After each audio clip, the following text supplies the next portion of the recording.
दिल को सुकून मिलता है मुस्कुराने से, दिल को सुकून मिलता है मुस्कुराने से, महफिल में रौनक आती है आपके आने से।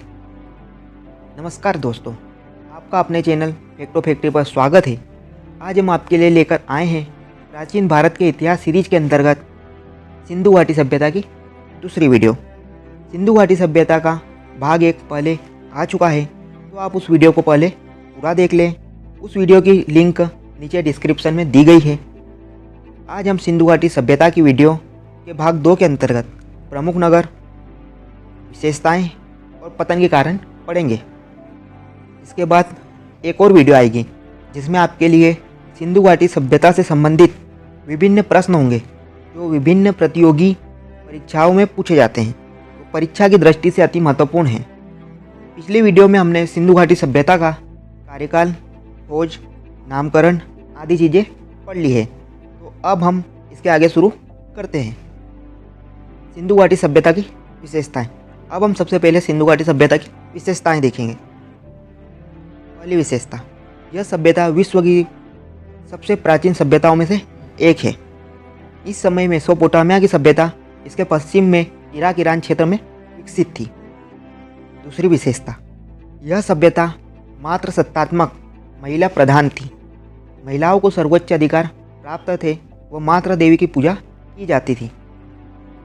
तीसरी विशेषता, इस सभ्यता की सबसे प्रमुख विशेषता यहाँ की नगर नियोजन प्रणाली थी, जिसके अंतर्गत नगरों में प्रकाश की व्यवस्था, जल निकासी हेतु ड्रेनेज सिस्टम, समकोण पर काटती सड़कें, नगरों की रक्षा हेतु दुर्ग का निर्माण आदि प्रमुख थे। चौथी विशेषता, सिंधु वासियों को लोहे का ज्ञान नहीं था, क्योंकि यहाँ से लोहे के अवशेष प्राप्त नहीं हुए हैं। पांचवी विशेषता, सर्वप्रथम मिश्र धातु का प्रयोग सिंधु वासियों ने किया था।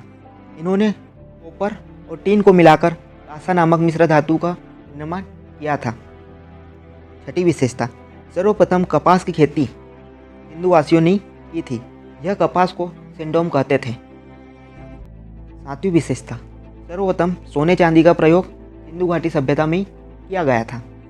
आठवीं विशेषता, स्वास्तिक चिन्ह की उत्पत्ति भी सिंधु घाटी सभ्यता से ही मानी जाती है।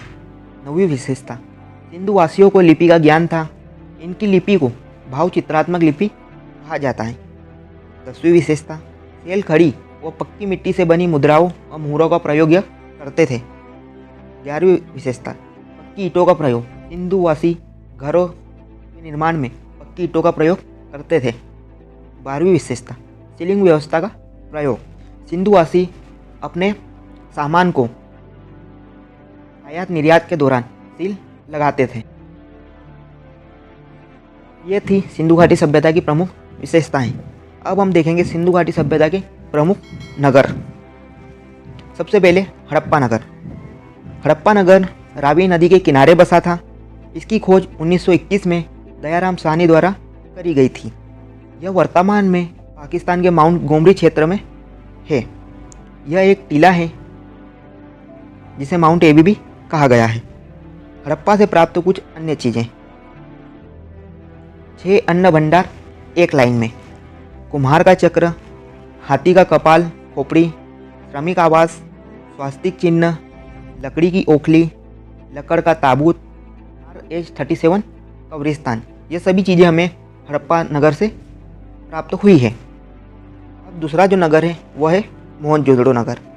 सिंधु घाटी सभ्यता का मोहनजोदड़ो नगर सबसे बड़ा नगर था। सिंधु नदी के किनारे यह नगर बसा हुआ था।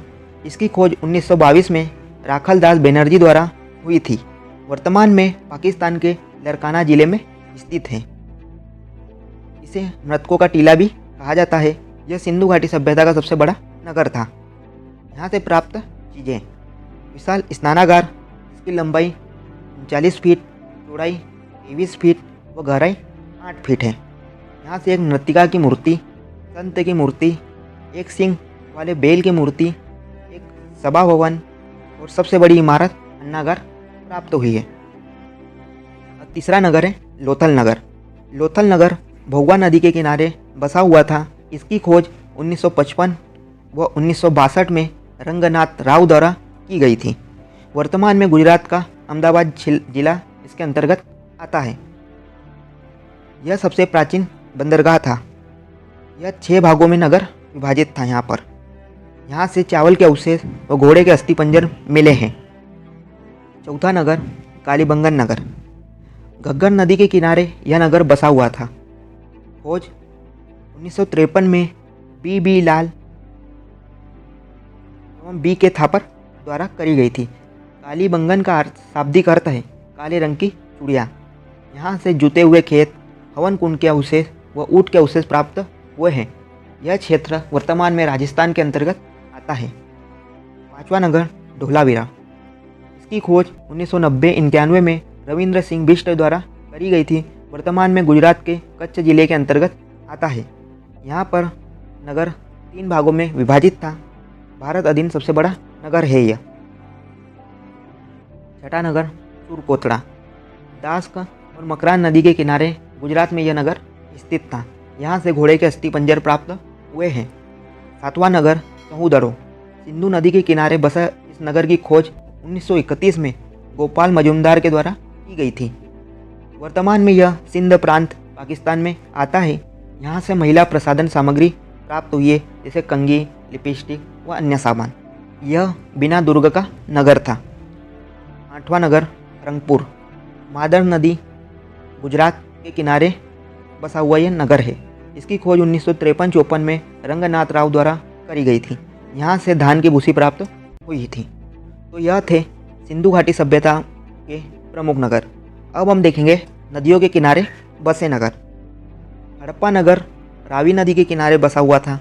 और दीजी नगर रावी नदी के किनारे। मोहनजोदड़ो सिंधु नदी के किनारे।